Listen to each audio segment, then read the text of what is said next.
Le Seigneur, le Christ, est la loi et les prophètes. En lui-même, Isaïe, il est la loi et les prophètes. C'est lui les deux colonnes du temple. Au temple de Jérusalem, il y avait deux colonnes à l'entrée. À gauche et à droite, deux colonnes qui symbolisaient les deux choses essentielles pour pouvoir euh, entrer dans le royaume. C'était la loi et les prophètes. Or, le Christ, il est la loi de l'Éternel, n'est-ce pas? Il est la parole.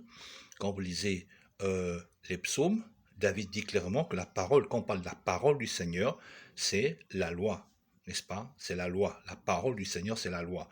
Or, le Christ dit qu'il est la parole. Il est la parole faite chair.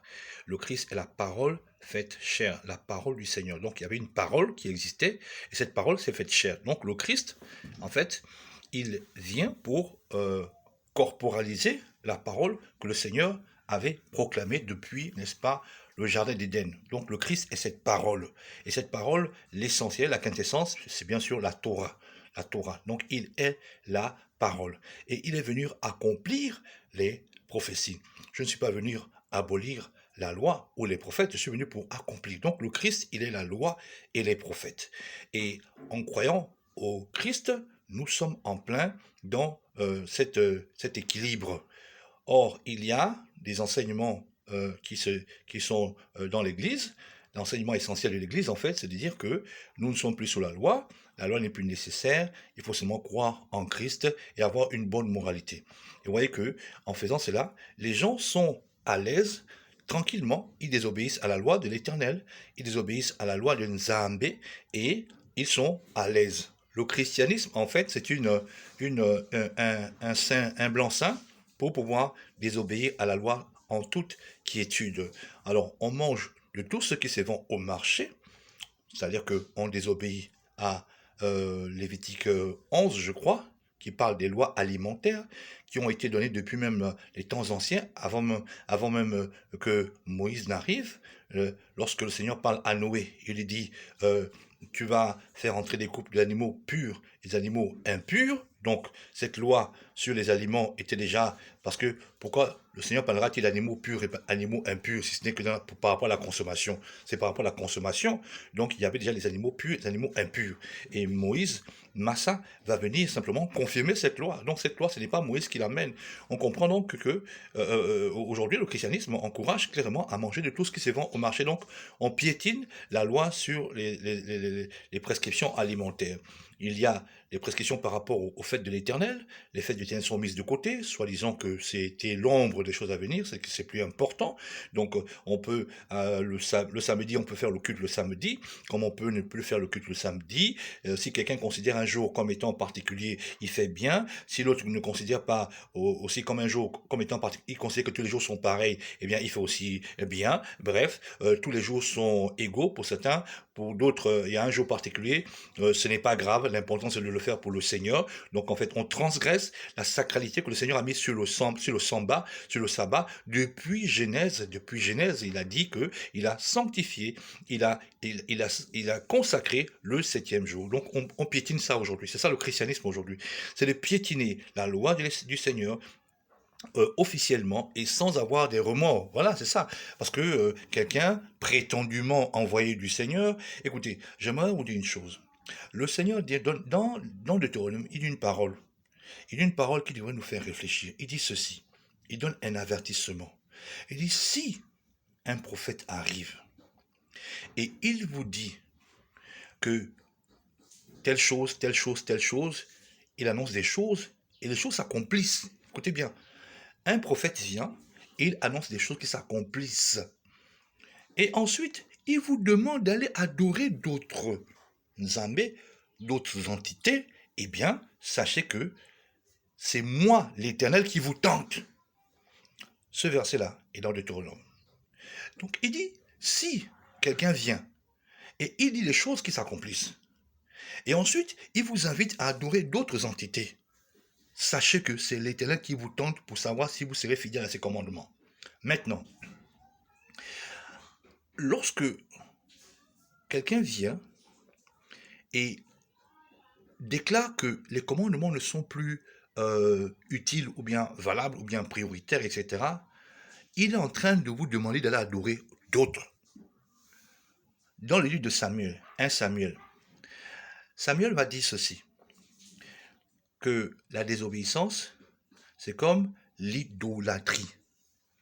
La désobéissance, il dit d'abord que l'obéissance vaut mieux que les sacrifices, l'obéissance vaut mieux que les sacrifices, l'obéissance c'est mieux que les sacrifices, mais la désobéissance à quoi? Au commandement, le sabbat, les fêtes de l'Éternel, c'est que la fête de ce qu'on appelle Kippour, la fête des trompettes, la fête de Sukkot, toutes ces fêtes-là, les fêtes de l'Éternel, n'est-ce pas?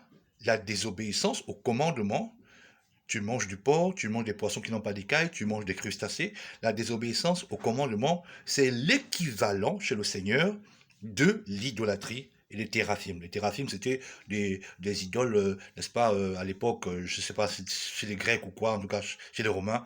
Donc, il y a les théraphim. Donc, chez le Seigneur, comprenez bien sa mentalité à lui, le Seigneur, parce qu'on fonctionne par rapport à la mentalité du Seigneur. C'est par rapport à sa mentalité à lui qu'on fonctionne. Lui, il dit, lorsque tu désobéis à mon commandement, le Seigneur n'est pas une machine.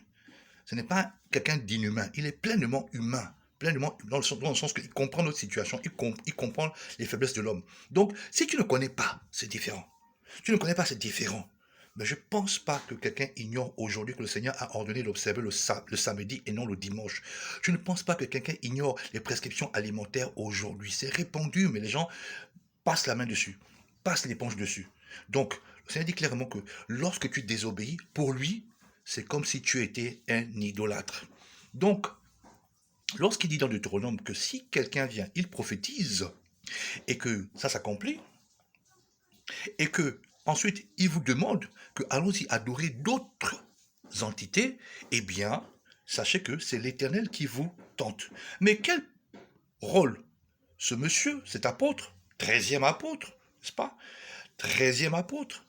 Quel rôle ce 13e apôtre a joué lorsqu'il a dit à toute l'Église qu'on peut être circoncis, comme on peut ne pas être circoncis? Or, dans Ézéchiel, le Seigneur dit ceci, que ceux qui seront circoncis de cœur, mais qui ne seront pas circoncis de chair, ne verront pas ma face.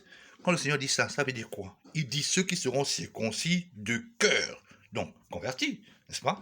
Mais qui ne seront pas circoncis de chair, ne verront pas ma face. Donc le Seigneur, il y jontait, il était gaga, il était vieux, il ne savait pas ce qu'il disait. Donc il le dit dans Ézéchiel.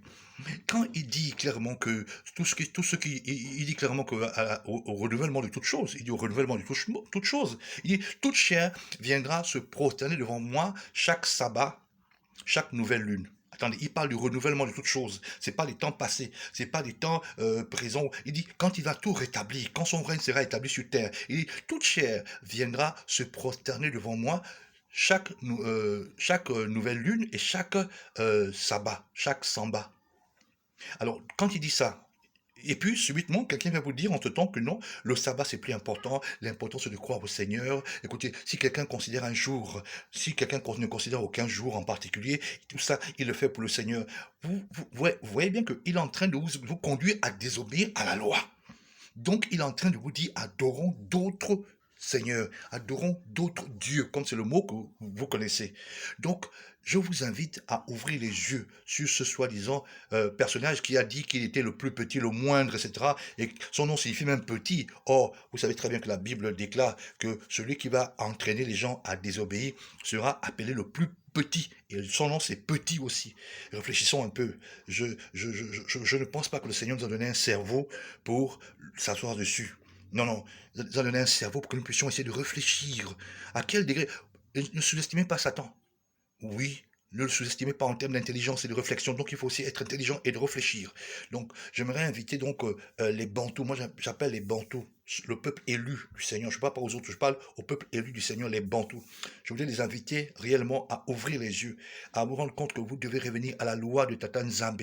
Vous devez revenir à ces commandements, que ce monsieur qui est venu vous annoncer de désobéir aux commandements en toute tranquillité sous prétexte que Jésus est mort pour vous pécher, que Jésus revient bientôt, que Jésus.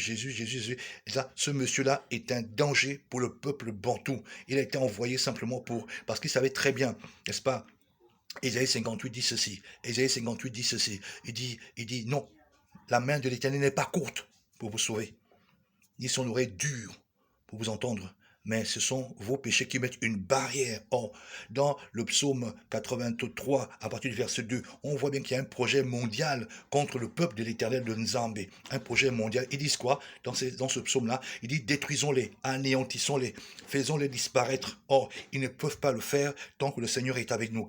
Donc, qu'est-ce qu'il faut faire? Logiquement, il faut donc séparer ce peuple du Seigneur. Et donc, ils ont envoyer quelqu'un d'une manière subtile, une puissance extraordinaire. Oui, quand Jean dit ceci, il dit, ah, plusieurs antéchrists arrivent, mais ils sont déjà parmi nous.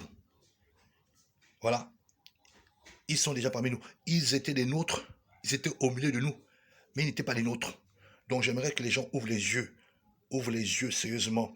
Quelqu'un qui vient au nom du Seigneur, qui fait des miracles, des prodiges, et ensuite qui invite les gens à désobéir à la loi, sous prétexte que nous sommes sauvés par la grâce, à désobéir à la loi, à désobéir au commandement du Tata Nzambé, et à faire le tri, et qu'on ne tue pas, oui, ne pas tuer, ne pas voler, etc. Il amène un concept fumeux de la sainteté. Il dit clairement que ce qui n'est pas le fruit d'une conviction est un péché. C'est parce que 1 Jean 3, verset 4, je crois, dit sur le péché. Le péché dit, la Bible dit que le péché est la transgression de la loi. Le péché est la transgression de la loi. Ce n'est pas une question de conviction. Ce qui n'est pas le fruit d'une conviction est un péché. Non, c'est faux. Ce n'est pas une question de conviction. Le péché est la transgression de la loi. C'est vrai que au-delà de la loi, on peut être moralement correct. Disons, on peut faire des efforts dans plusieurs domaines que la loi ne cite même pas, parce que la loi ne dit pas tout. Hein, je peux dire ça, que la loi ne dit pas tout. La loi ne dit pas si tu dois donner ton stylo à ton ami ou pas. La loi ne dit pas si tu dois visiter ton petit frère ou pas. La loi ne dit pas tout ça. Il faut simplement réfléchir, avoir le bon sens, que je dois avoir un comportement correct vis-à-vis des gens.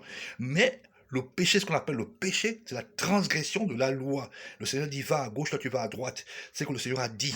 Voilà. Or, quelqu'un vient vous dire que ce qui n'est pas le fruit d'une conviction, c'est un péché. C'est-à-dire que si je suis convaincu que c'est un péché, c'est un péché. Si je ne suis pas convaincu, ce n'est pas un péché. Vous vous rendez compte de ce genre de choses-là? Et donc, j'aimerais que toi, Bantou, chrétien surtout, n'est-ce pas, Bantou, Bantou, chrétien, tu te poses la question sur qui est Paul.